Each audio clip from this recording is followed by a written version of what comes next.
औज़ुबिल्लाहिमिनश्शैतानिर्रजीम बिस्मिल्लाहिर्रहमानिर्रहीम।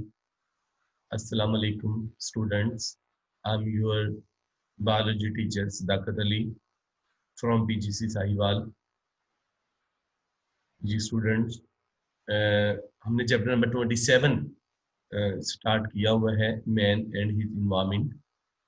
Lecture number 2 आज हम डिस्कस करने जा रहे हैं, इम्पोर्टेंस ऑफ फॉरेस्ट। तो फॉरेस्ट की आज हम इम्पोर्टेंस देखेंगे कि इसकी इम्पोर्टेंस क्या है। फॉरेस्ट कहते किसे हैं? फॉरेस्ट लैंड का वो वाला एरिया जहाँ पे ट्रीज डोमिनेंट हमें नजर आते हैं, यानी पे वहाँ पे बहुत ज्यादा ट्रीज नजर आते हैं। लैंड की इस हिस्से को, इस पोर्शन को हम फॉरेस्ट कहते हैं। इसकी इम्पोर्टेंस क्या है? अ, ये हमारे इन्वायरमेंट के लिहाज से फॉरेस्ट बहुत इंपॉर्टेंट है। प्रोटेक्शन प्रोवाइड करते हैं, provide to the man and other organism को ये प्रोटेक्शन दे रहे हैं, फ्रूट हमें मिल रहे हैं। वाटर फ्लो को कम करते हैं स्ट्रीम वगैरह में। रेगुलेट करना का मतलब कम या ज़्यादा करना। और ये अगर फॉरेस्ट होंगे तो सॉइल एरोजन यानी कि ज़मीनी कटाव भी कम से कम होगा। देखिए फॉर एग्जाम्पल, ये बहुत ज़्यादा तेज रफ्तार से पानी जा रहा है, अगर यहाँ पे फॉरेस्ट है इसकी रफ्तार भी धीमी हो जाएगी, ये धीरे धीरे मूव करेगा। और दूसरी बात है कि सॉइल भी ज़्यादा यहाँ से कटाव का शिकार नहीं होगी। अगर इसके मुकाबले में यहाँ पे खाली मैदान होता तो अपर लेयर मिट्टी की साथ ही पानी के बह जानी थी। राइट। इसके अलावा फॉरेस्ट हमें लकड़ी दे रहा है हाउसेज वगैरह के लिए। फायरवुड लकड़ी जलाने के लिए भी काम आती है। मेडिसिन वगैरह बहुत ज़्यादा, यानी कि फॉरेस्ट में बहुत अच्छे अच्छे प्लांट्स होते हैं जहाँ से हमें बहुत ज़्यादा जो है ना वो मेडिसिनल प्लांट मिलते हैं, जहाँ से हम मेडिसिन हासिल करते हैं। हनी वैक्स वगैरह भी हमें फॉरेस्ट से मिल रहा है। इसके साथ साथ जो रेनफॉल जो है हाई, यानी कि एवरेज 20 इंचज सूटेबल होता है प्लांट की ग्रोथ के लिए। ट्रीज को, यानी कि हम फॉरेस्ट को इन्वायरमेंटल बफर भी कहते हैं। क्यों? अगर बहुत ज्यादा हैवी रेनफॉल होगी, देखिए आपके सामने नजर आ रही है, तो ये क्या करेंगे, पहले रेनफॉल इनके ऊपर गिरेगी। जब ट्रीज के ऊपर गिरेगी रेन की इंटेंसिटी कम हो जाएगी, पानी की वेलोसिटी कम हो जाएगी, ये जमीन में स्लोली एंड स्टेडली मूव करेगा, जिसकी वजह से रूट्स जो हैं, जिन्होंने सॉइल को ग्राउंड में अच्छे तरीके से कवर किया हुआ है, रूट्स की वजह से जमीन यानी ग्राउंड हार्ड है, तो वाटर जो है बहुत आसानी से यहाँ पे मूव करेगा और ये अपर लेयर को अपने साथ बहा के नहीं लेके जा सकता। अगर हम फॉरेस्ट को रिमूव करेंगे, सॉइल ओरिजिन होगी। Silting up of the lakes, ये सारा का सारा लेक्स जो है इसमें भी आहिस्ता आहिस्ता जो है वो न्यूट्रिएंट्स वगैरह और साथ साथ जो है ना वो मिट्टी वगैरह जमा होना शुरू हो जाएगी। रिवर्स में, डैम्स में, आपने देखा होगा हमारा तरबेला डैम, मंगला डैम, इसी वजह से अब हमें इलेक्ट्रिसिटी का प्रॉब्लम आ रहा है कि यहाँ पे सिल्टिंग बहुत ज्यादा हो चुकी है। सॉरी। हैवी फ्लड्स वगैरह इससे आ सकते हैं अगर हम फॉरेस्ट को रिमूव करेंगे। Loss for ever of the thousand of the species of animal and plants. ज़ाहिर है कि फॉरेस्ट में बहुत ज्यादा ऐसी स्पीशीज मौजूद है जो कि वहाँ पे उनके घर हैं, बर्ड्स के नेस्ट है, एनिमल्स के हैबिटेट है। तो अगर हम जंगलात को काटेंगे तो रिजल्ट क्या होगा, तो उनके हैबिटेट की डिस्ट्रक्शन होगी, जिसके रिजल्ट के तौर पर स्पीशीज जो है वो वहाँ से खत्म हो सकती है। डिजास्टर फ्लड्स जो है ना वो इंडिया और बांग्लादेश में भी डिफॉरेस्टेशन की वजह से ये एग्जांपल्स हमें मिलती हैं। नेक्स्ट है हमारा टॉपिक ओजोन लेयर डिप्लीशन। इसका मेन काज जो है वो पोल्यूशन है। ओजोन लेयर हम जानते हैं कि ये हमारा अर्थ, ये ग्लोब, इसके ऊपर ये आपको रेड वाली एक आपको लेयर नजर आ रही है। ये जो रेड वाली लेयर है इसको हम ओजोन लेयर कहते हैं। ये एक्सटेंड करती है from 10 to 50 kilometre from the earth, जो कि फिल्टर करती है अल्ट्रा वायलेट रेडिएशन को। ये जो सन है, सन से जहाँ से जो रेडिएशन आ रही है इस जगह से, तो जब ये यहाँ से आती हैं तो ये ओजोन लेयर उनको फिल्टर करती है। तो ओजोन लेयर हमें हार्मफुल रेज से बचाती है। ओजोन जो है ये ब्लूइश फॉर्म में, प्योर फॉर्म में होती है, ब्लूइश कलर की। ये explosive and highly poisonous gas है। 3 ऑक्सीजन के मॉलिक्यूल के मिलने से बनती है। आप लोग केमिस्ट्री में भी इस बात को डिस्कस करते हो। A hole on the earth protective layer, यहाँ पे देखें 18 ओजोन होल बना था आर्कटिक रीजन में, यहाँ पे 1981 में छोटा सा था, फिर आहिस्ता आहिस्ता 1991 में ये काफी बड़ा हो गया। तो लेटेस्ट स्टडी बताती है rapid depletion of the ozone, decline ozone layer thickness, pollution की वजह से आहिस्ता आहिस्ता ओजोन लेयर जो है उसकी थिकनेस में कमी होती जा रही है। Increase level of chlorofluorocarbon, chlorofluorocarbon आप केमिस्ट्री में पढ़ते हो, फ्लोरीन फ्लोरीन के साथ कार्बन के एटम्स होते हैं। देखिए आपके सामने कार्बन, फ्लोरीन, क्लोरीन, फ्लोरीन, तो इनको हम क्लोरोफ्लोरोकार्बन कहते हैं। ओजोन लेयर की डिप्लीशन में रीजन क्या है? Gas from the air condition in our home and office, operating refrigerator, इसकी वजह से क्या होता है? क्लोरोफ्लोरोकार्बन में इजाफा होता है एटमॉस्फेयर में।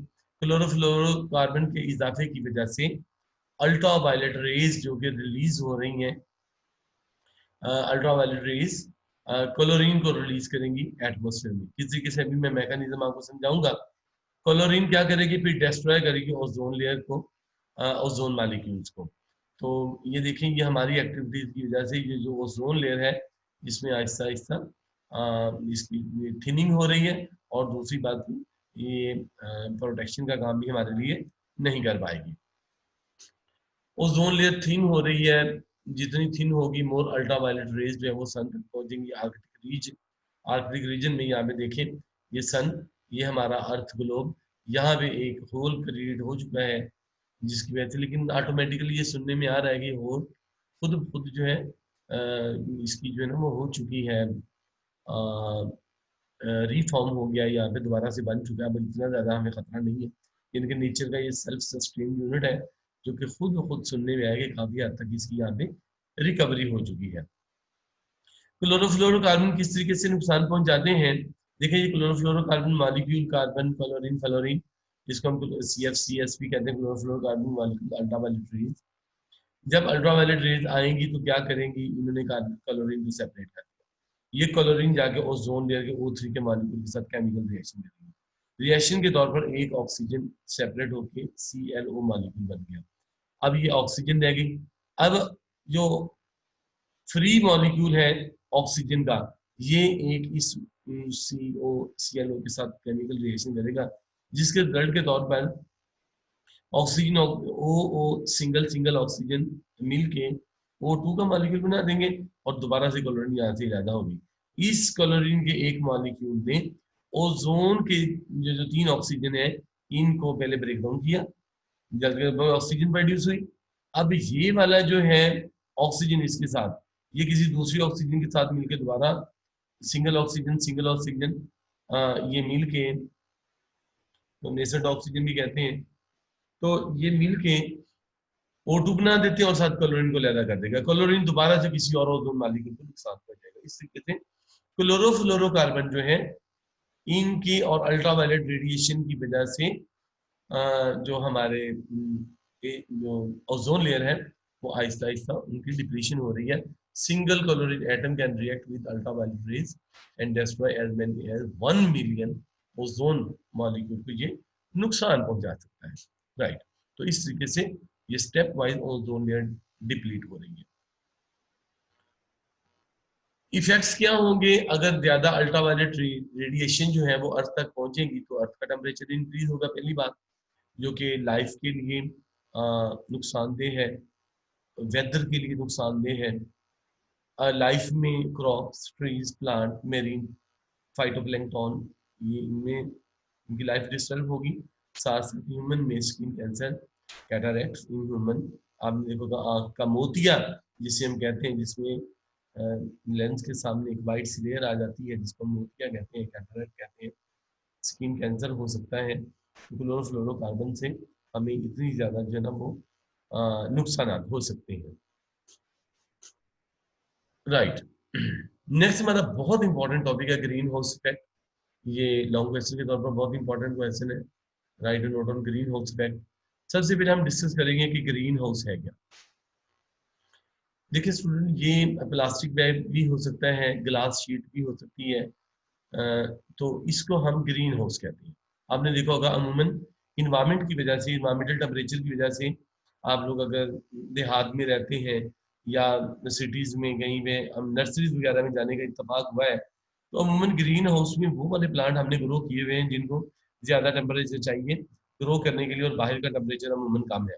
अब इन प्लांट्स को, ऐसे प्लांट्स को हम ग्रीन हाउस में ग्रो करवाते हैं। होता क्या है कि जो सन से रेडिएशन आती है, इनकी वेवलेंथ कम होती है और इनकी फ्रीक्वेंसी ज्यादा होती है। ये बहुत आसानी से, तेजी से इस ग्रीन हाउस के, अगर ग्लास शीट का बना हुआ है या प्लास्टिक बैग का बना हुआ है, तो इसमें से पेनिट्रेट कर जाएंगी रेडिएशन।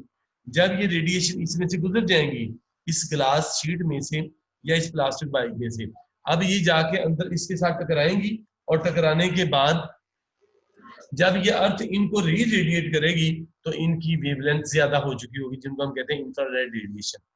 तो इनकी जब वेवलेंथ ज्यादा हो जाएगी, जब वेवलेंथ ज्यादा हो जाएगी, तो इनकी स्पीड यानी कि इंटेंसिटी कम हो जाएगी। अब ये अंदर तो चली गई, लेकिन इसके प्लास्टिक बैग के या ग्लास शीट के बाहर नहीं आ सकती। तो इसको जिसकी वजह से ये रेडिएशन अंदर ही कैद रहेंगी।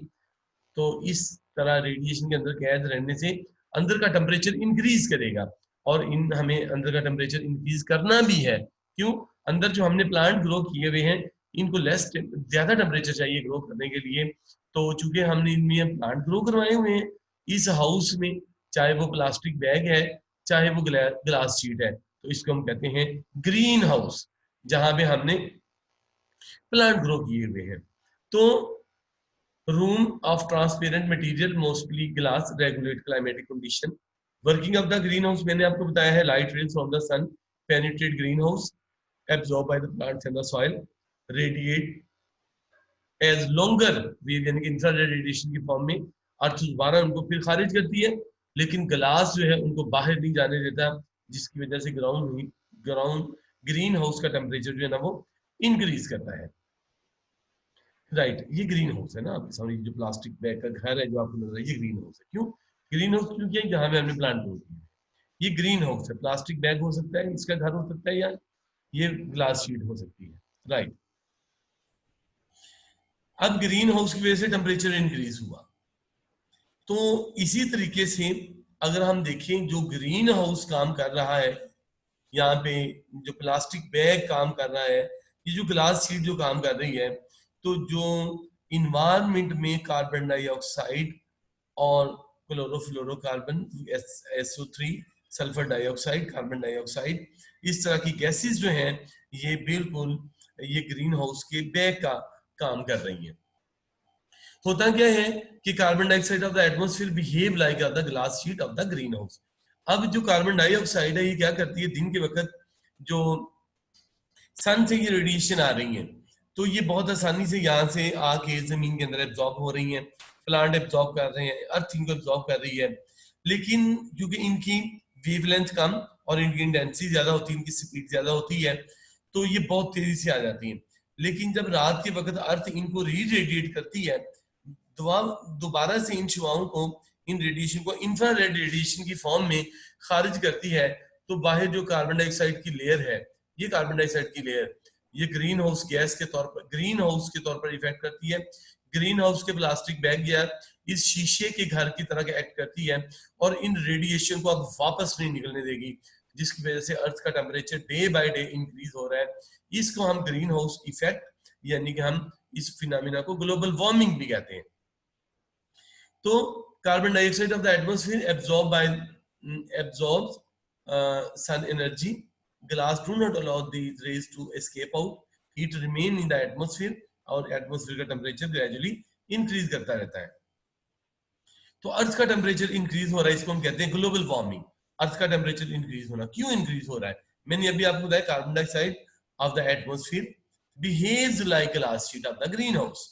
Over urbanization, deforestation, industrialization cause greenhouse effect, increase atmospheric temperature.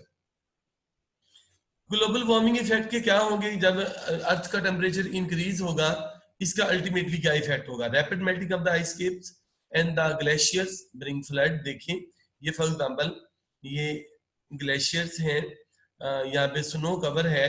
जब टेम्परेचर अर्थ का इंक्रीज होगा, ये Aahista Aahista slowly and gradually water की फॉर्म में आएंगे, जिसकी वजह से यहाँ पे जो वाटर लेवल इंक्रीज करेगा, और सराउंडिंग एरिया में जब सी लेवल इनका इंक्रीज करेगा, सी लेवल, तो रिजल्ट क्या होगा, अ, इससे फ्लड आ सकते हैं, यानी कि सराउंडिंग एरिया को नुकसान पहुंच सकता है। उसके बाद ग्लोबल वार्मिंग की वजह से change air pathway and the ocean current, global weather pattern, इसके साथ साथ ये देखिए आपके सामने ग्रीन हाउस की वजह से, यानी कि ग्लोबल वार्मिंग की वजह से ये चेंज हो सकता है। कैसे ये होता है जी, इसके अलावा भी और डिफरेंट इफेक्ट्स हैं इसके जो है ना, वो ग्रीन हाउस के, इन्वायरमेंटल कंडीशन, वेदर कंडीशन, ये सारी की सारी चेंज हो सकती हैं। नेक्स्ट हमारा बहुत important topic long question, acid rain, बहुत इंपॉर्टेंट क्वेश्चन है क्या। एसिड रेन के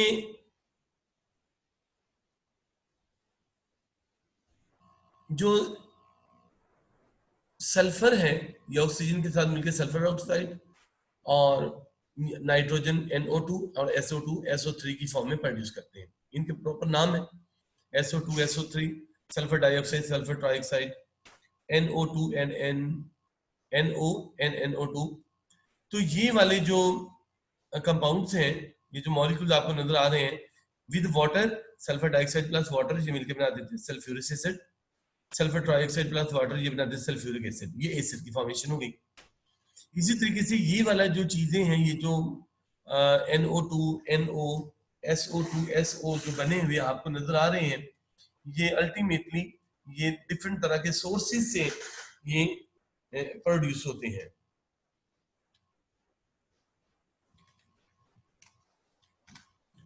तो अल्टीमेटली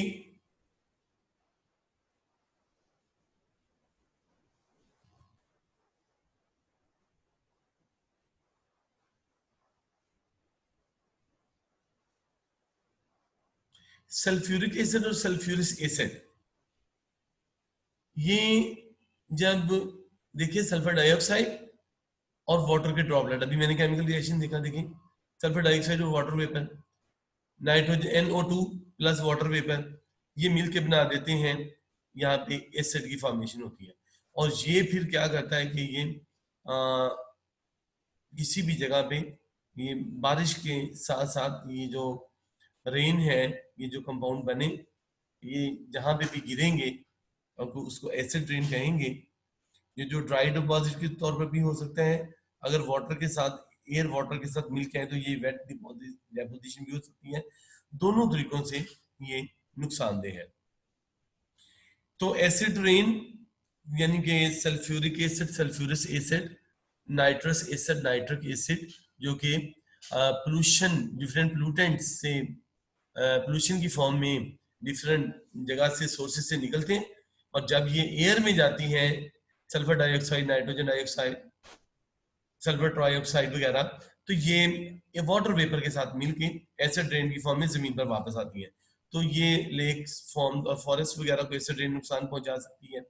इसी तरीके से drain through soil and the wash out essential nutrient such as calcium और पोटेशियम को भी ये देखिए डिफरेंट तरीके से नुकसान पहुंचा सकती है। यहाँ पे sulphur dioxide dry deposit direct भी नुकसान पहुंचाते हैं। दूसरी बात, अगर ये इनकी ऑक्सीडेशन हो, जिस तरह वाटर वेपर के साथ मैंने आपको बताया था कि मिलके, तब भी ये डिफरेंट तरीके से ये जो ना वेट डिपॉजिट के तौर पर भी बारिश की फॉर्म में आए तो ये नुकसान पहुंचा सकती हैं।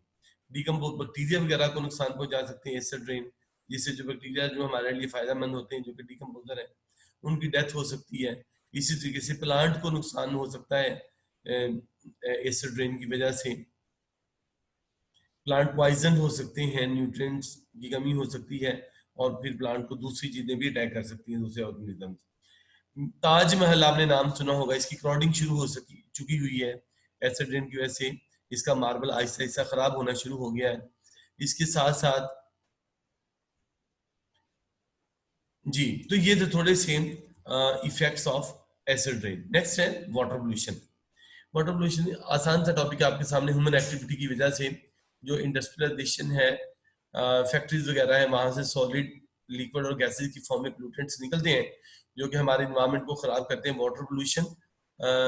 तो ये अल्टीमेटली पोल्यूटेंट्स जो कि लिक्विड की फॉर्म में है, ये वाटर पोल्यूशन का सबब बनते हैं। सीवेज की इनकम्प्लीट ट्रीटमेंट अगर होगी, हार्मफुल बैक्टीरिया और पॉइजनस केमिकल इनमें होते हैं। Bacteria cause disease like typhoid, cholera and human intestine वगैरह से रिलेटेड डिजीज प्रोड्यूस कर सकते हैं। इसके अलावा वाटर पोल्यूशन में oil and the Detroit detergents वगैरह जो हैं ये भी वाटर पोल्यूशन में इंपॉर्टेंट रोल प्ले करते हैं। इसके साथ साथ इसके इफेक्ट क्या हो सकते हैं, bacteria in the sewage water, अभी मैंने आपको बताया है, कॉलरा वगैरह प्रोड्यूस कर सकते हैं। Oil in the sea kills life in the water. अगर यहाँ पे देखो ये जो आपने देखोगा बहरी जहाज वगैरह जो हैं, शिप्स वगैरह जब ये जाती है, अगर इनसे ऑयल की स्पिलेज होगी तो ये एक्वेटिक लाइफ को भी नुकसान पहुंचाएंगे। ये डिटर्जेंट्स वगैरह जो हम घरों में इस्तेमाल करते हैं ये भी जिस जगह पे भी जाएंगे वाटर को नुकसान पहुंचाएंगे। इसके अलावा फॉस्फेट रिच डिटर्जेंट जो है इनकी सीवेज से बहुत मुश्किल रिमूवल होती है, जो कि यूट्रोफिकेशन का सबब बन सकते हैं। अनट्रीटेड सीवेज जो है इनको जो है ना वो रिवर वगैरह में हमें इस तरह नहीं फेंकने चाहिए, ये नुकसानदेह होते हैं। राइट, यूट्रोफिकेशन बहुत इंपॉर्टेंट टॉपिक है, 4 मार्क्स का क्वेश्चन आया था पेपर में। Right and note on eutrophication. Human activity की वजह से यूट्रोफिकेशन सबसे पहली बात natural process of excessive enrichment of the water with the nutrients by which large amount of the living organic matter grows in water, slowly develop large concentration of aquatic plant life which decay। ये fresh water में और सी water में हो सकता है eutrophication. ये बहुत slow process है, ग्रेजुअल प्रोसेस है, लेकिन यानी कि न्यूट्रिएंट्स की वजह से ऑर्गेनिक मैटर का वाटर बॉडीज में बहुत ज्यादा हो जाना, यानी कि ये बारिशों की वजह से, फ्लड की वजह से जो पॉन्ड्स होते हैं, तालाब होते हैं, लेक्स वगैरह होती हैं, वहां पे न्यूट्रिएंट्स का इकट्ठा हो जाना, यानी कि एक्सेसिव एनरिचमेंट ज्यादा हो जाना। लेकिन ह्यूमन एक्टिविटीज ने इसको बहुत स्पीड अप कर दिया है, स्पीड अप द यूट्रोफिकेशन। यानी कि ये जो यूट्रोफिकेशन क्या है कि एनरिचमेंट ऑफ द जो excessive enrichment of the water या वाटर बॉडीज का न्यूट्रिएंट्स के साथ बहुत ज्यादा न्यूट्रिएंट्स के इनमें इकट्ठा हो जाना। तो ह्यूमन एक्टिविटी से क्या है, add mineral and organic nutrients in large amount then nature developed would provide, nature would provide. Excreta यानी कि जो भी वेस्ट मटेरियल वगैरह होते हैं, phosphate from the washing powder, nitrates and the phosphate from the fertiliser, ये सारे के सारे जो है यानी कि वेस्ट मटेरियल वगैरह, हमारे घरों के सीवरेज का सारा पानी वगैरह, ये सारा अल्टीमेटली कहीं ना कहीं उनका कनेक्शन लेक्स वगैरह के साथ, पॉन्ड्स के साथ, तालाबों के साथ, आप लोग देखते हो देहातों वगैरह में भी हमें दिखने में ये चीजें मिलती हैं। तो वहां पे ये बहुत ज्यादा न्यूट्रिएंट्स इकट्ठे हो रहे हैं जो घरों से ना, phosphate, washing powder, nitrate, phosphate वगैरह, फर्टिलाइजर से ये सारे यहाँ पे इकट्ठे होते जा रहे हैं, जिसकी वजह से LG feed on reproduce in these nutrient. LG को बहुत ज्यादा यहाँ पे फूड मिल जाती है, जिसकी वजह से एलजी बहुत ज्यादा ग्रो करते हैं। जब एलजी ग्रो करेंगे वाटर ग्रीन होना शुरू हो जाएगा। हमें पता है एलजी है क्या, ये ग्रीन सी लेयर होती है पॉन्ड्स के ऊपर, लेक्स के ऊपर। अब एलजी जितने ज्यादा ब्लूम करेंगे, जितने ज्यादा बढ़ेंगे, उतनी ही यहाँ पे उनकी डोमिनेंस ज्यादा होगी, फाउल स्मेल प्रोड्यूस होगी। और जब इनकी ब्लूमिंग होगी तो dead LG, oxygen depletion in the water, dead LG decompose by the aerobic bacteria. जाहिर है कि जब एलजी बढ़ेंगे तो एरोबिक बैक्टीरिया भी बढ़ेंगे। जो एरोबिक बैक्टीरिया ये क्या करेंगे, वाटर की ऑक्सीजन को डिप्लीट करेंगे। जब ये वाटर की ऑक्सीजन को डिप्लीट करेंगे तो रिजल्ट क्या होगा कि जब ऑक्सीजन की कमी हो जाएगी, देखें एलजी बढ़े तो बैक्टीरिया बढ़े। एरोबिक बैक्टीरिया जो कि इनको डेड एलजी को डिकम्पोजिशन करेंगे, तो ये ऑक्सीडेशन के प्रोसेस में ये जब इनके ऑक्सीडेशन करेंगे तो ऑक्सीजन की यहाँ पे डेफिशिएंसी हो जाएगी। जब ऑक्सीजन की डेफिशिएंसी हो जाएगी तो अल्टीमेटली जो ऑर्गेनिज्म है एक्वेटिक, यहाँ पे एनॉक्सिया वाली कंडीशन हो जाएगी। जब ऑक्सीजन नहीं मिलेगी तो यहाँ पे एक्वेटिक लाइफ जो है ना वो डिस्टर्ब होगी। Aquatic animal dead due to oxygen depletion. और अनप्लीजेंट स्मेल, फाउल गंदी सी स्मेल भी बहुत ज्यादा प्रोड्यूस होगी। तो ये था थोड़ा सा यूट्रोफिकेशन के बारे में। तो हमारा ये चैप्टर बाखैर अपने इख्तिताम को पहुंचा। इंशाल्लाह नेक्स्ट चैप्टर के साथ आपकी खिदमत में फिर हाजिर होंगे। तब तक के लिए इजाजत, अल्लाह हाफिज।